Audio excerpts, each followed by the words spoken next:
దయాకర్ అన్న బస్ యాత్రప్పుడు దయాకర్ అన్నకు నేను రోజు 2 సార్లు ఫోన్ చేసేవాడిని. మార్నింగ్ లేచి అన్న నా ఫోన్ ఎత్తేవాడు, ఏం తమ్ముడు ఇట్లా చేద్దాం అనుకుంటున్నాను. ఇవాళ మార్నింగే ఫోన్ చేశాను నేను, అన్న లైబ్రరీకి అంటే వస్తున్నారంటే కనీసం ఫోన్ కూడా తెలియదు నా ఫోన్. వీళ్ళు పరిష్కారాలు చూపుతారంటే నేను నాకు నమ్మకం.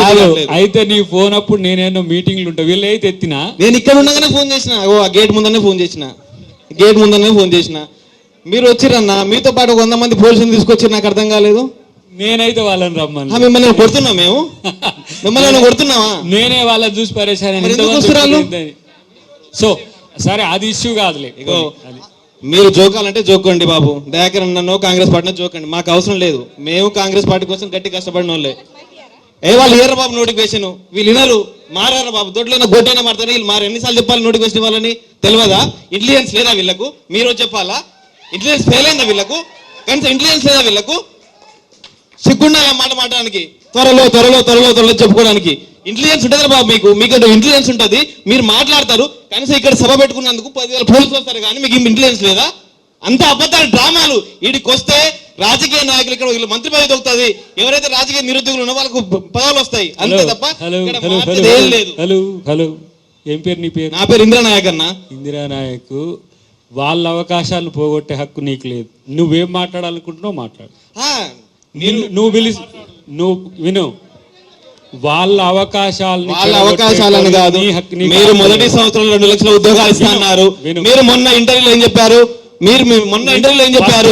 నేను చెప్పేది నీది అంశం ఏదన్నా ఉంటే ఇక్కడ చెప్పు, కానీ ఈడ వచ్చి రచ్చ చేసి వాళ్ళ డెమోక్రటిక్ రైట్ ను కాలరాశాకు నీకెక్కడ? మేము మాట్లాడలేమని లెక్క. మాకంటే ఎక్కువ లౌడ్గా మాట్లాడతావా? నేను కౌంటర్ ఇయ్యలేను. నేను గిదానికా ఈడ పెట్టింది. మొన్న వాళ్ళతో నేను చెప్పిన పరిష్కారం కొరకు నన్ను పిలవండి. పంచాయతీకి అయితే చాలా మంది వస్తారు.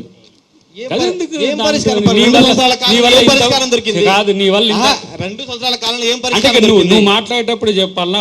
అశోక్ సార్ మాట్లాడినప్పుడు వినలే, నువ్వు కూడా చెప్తే వింటావు. విని వెళ్ళిపోతారు. అశోక్ సార్ ఏం చేస్తామో చెప్తాం బ్రదర్. లేదు, అశోక్ సార్ కాదు కాదు, ఇప్పుడు పరిస్థితి చెప్పండి. నీ బాధ ఏందో అసలు ఫస్ట్ చెప్పు.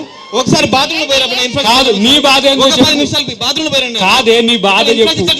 నీ బాధ ఏందో చెప్పు ఫస్ట్. నీ బాధ ఏందో చెప్పు. ఇదేం కల్చరా బాబు?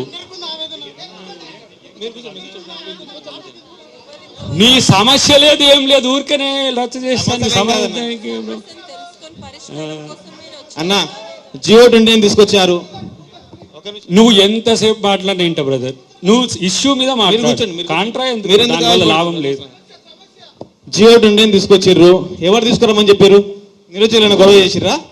రాష్ట్రాన్ని గొప్పలు చేసిరా? ఏమన్నా ఎవరు తీసుకురామని చెప్పారు? అనవసరంగా ఉన్న జియో 15 తీసుకొచ్చి అలా బడుగు బలైన పిల్లలు అన్యాయం చేసిర్రు. మీరు కూడా ఎస్సీ పెట్టాను, నేను ఎస్టీ పెట్టాను. కనీసం మీరు మాట్లాడే ఆ విషయం మీద. మీ ఇంటికి వస్తుంటే మీకు అపాయింట్మెంట్ కూడా ఇవ్వలేదు. మీరు ఇలా కొంచెం పరిష్కారం చూపెడతాంటే ఎట్లా నమ్మాలన్నా మేము? మాకు అర్థం కావట్లేదు. మీరు 2 లక్షల ఉద్యోగాలు ఇస్తా అని చెప్పి రాహుల్ గాంధీ చెప్తే మేము చెప్పామని చెప్పి ప్రతిరోజు మీరే మాట్లాడుతున్నారు. ఎన్ని రోజులు తప్పించుకుంటారు? ఇంకా 2 సంవత్సరాలు ఉంది గవర్నమెంట్. ఇంకో పోతే ఇంకో 2 సంవత్సరాల తర్వాత వీళ్ళు నిరుద్యోగులు అయిపోతారు. ఎట్లా అంటే నెక్స్ట్ గవర్నమెంట్ లో మనకు జాబ్ వస్తుంది. వీళ్ళకి ఆ జాబులు కాదు. కాంగ్రెస్ పార్టీ 2031 వరకు ఉంది. అది వాళ్ళకి మీకుండొచ్చు. అంటే మేం కష్టపడే వల్ల మీరు అనుభవించే తప్పులేదు, కానీ తర్వాత మీ కాంగ్రెస్ పార్టీ భవిష్యత్తు ఉంటుంది కదా. మేము కొట్లాడి వచ్చిన తెలంగాణలో ఉద్యోగం అడుగుతున్నావురా బాబు. నువ్వు ఫస్ట్ అది తెలుసుకో. అదే మేము ఎవరితో మాట్లాడుతున్నావు తెలుసుకో. నువ్వు కాంగ్రెస్ పార్టీ లీడర్ కాదు ఇక్కడ. సిలబస్ కమిటీని వేశారు. దాదాపు 2-3 నెలలు అయిపోయింది. ఇంకో 4 నెలలు పొడిగిస్తారు. అంటే ఎప్పుడు మళ్ళీ ఎప్పుడు అంటే కొత్త సిలబస్ కమిషన్ వచ్చేటప్పుడు అందరు కూర్చొని అట్లా ఎందుకు అట్లా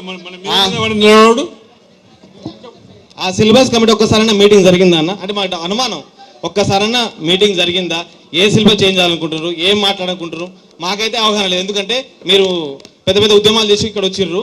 ఎందుకంటే సిలబస్ కమిటీ మారితే ఒకవేళ ఒక సబ్జెక్ట్ మారితే ఒక సబ్జెక్ట్ పక్క పడేసి వేరే సబ్జెక్ట్ చదువుకుంటాం మేము.